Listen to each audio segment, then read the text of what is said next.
एक समय की बात है। एक गांव में मोहन नाम का आदमी रहता था जो बहुत गरीब था। पत्नी का नाम सुषमा था। मोहन की एक लड़की थी जो 2 साल की थी। लड़की का नाम सुमन था। घर में बूढ़े माँ बाप थे। मोहन जंगल से लकड़ियाँ काट के दुकान पे बेचकर घर का गुजारा कर रहा था। मोहन अपनी पत्नी से एक दिन बोला, तुम भी मेरे साथ लकड़ियाँ काटने चलो, मेरी हेल्प हो जाएगी।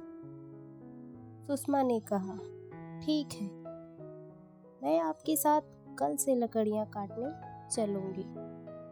अगले दिन सुषमा मोहन के साथ जंगल में लकड़ियाँ काटने के लिए गई।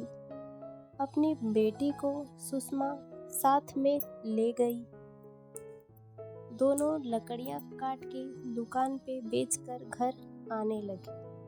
मोहन के माँ बाप घर पे सोए थे कि अचानक घर में जहरीला सांप घुस गया। मोहन के माँ बाप दोनों को काट लिया। मोहन के माँ बाप दोनों मर गए। शाम को मोहन घर आया, अपने माँ बाप को जगाने लगा। वो नहीं जाग रहे हैं। डॉक्टर को मोहन बुला के लाया। तब पता चला कि सांप काटने की वजह से वो मर चुके हैं। मोहन अपने माँ बाप का अंतिम संस्कार किया। धीरे धीरे समय बीत रहा था।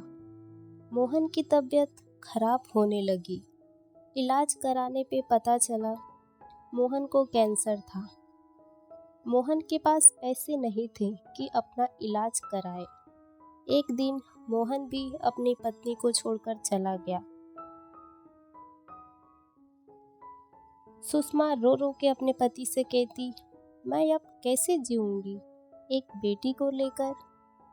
सुषमा अपने पति का अंतिम संस्कार की। सुषमा अपनी बेटी को पालने पोसने लगी। धीरे धीरे सुमन बड़ी हो गई, शादी करने लायक।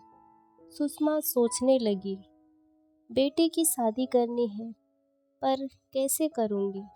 मेरे पास शादी के लिए पैसे नहीं हैं। सुषमा गांव-गांव में भीख मांगकर अपने बेटी की शादी एक चंदन नाम के लड़के से कर दी। सुमन जब डोली में बैठ के ससुराल आने लगी, चंदन गाड़ी से आ रहा था। चंदन का रास्ते में एक्सीडेंट हो गया। कुछ लोग चंदन को अस्पताल में भर्ती किए। इधर चंदन के पिता को पता चला चंदन की हालत का। सुमन ससुराल पहुंची, पर चंदन का पिता सुमन को घर में आने से रोक दिया और कहने लगा, तेरे आने से पहले ही मेरा बेटा हॉस्पिटल में भर्ती है। अगर तू घर में आ जाएगी तो पता नहीं क्या हो जाएगा। चली जा यहाँ से अपने मायके। सुमन अपने माँ के घर आ गई। अपनी माँ से सुमन सारी बात बताई। सुमन अपनी माँ के साथ ही रहने लगी। धीरे धीरे गांव के लोग सुमन को ताना मारने लगे थे। सुमन अपनी माँ को लेके शहर आ गई, पर सुमन की माँ को सुमन की शादी का सदमा लग गया था। लोगों के तानों को, इस बात को वो सह नहीं पाई और एक दिन वो भी इस दुनिया को छोड़ के चली गई।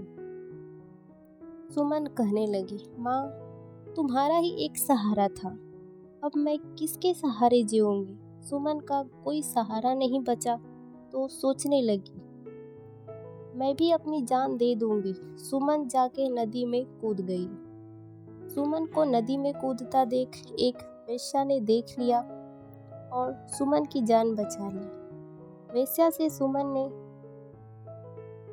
सुमन वेश्या से सारी बात बताई। वेश्या सुमन को कोठे पे ले गई, उसको नाचना सिखा दी। सुमन कुछ दिनों में ही मशहूर हो गई। लोग दूर दूर से नाच देखने आते कोठे पर। एक दिन चंदन भी उसी कोठे पर आया था। सुमन को नाचता देख सुमन की आंखों से आंसू गिर रहे थे। उसने सुमन से पूछा, तुम रो क्यों रही हो? यहाँ सब खुश दिख रहे हैं, एक तुम बस रो रही हो, क्या बात है बताओ मुझे। सुमन रो रो के अपनी सारी बात बताई।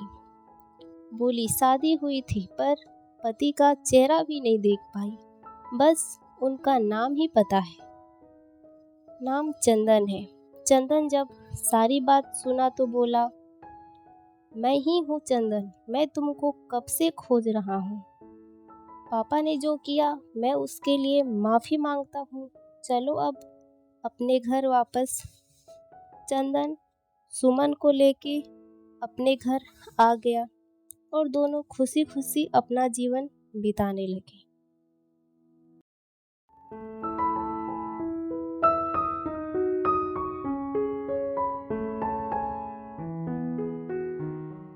आपका बहुत बहुत धन्यवाद मेरी वीडियो को लास्ट तक देखने के लिए।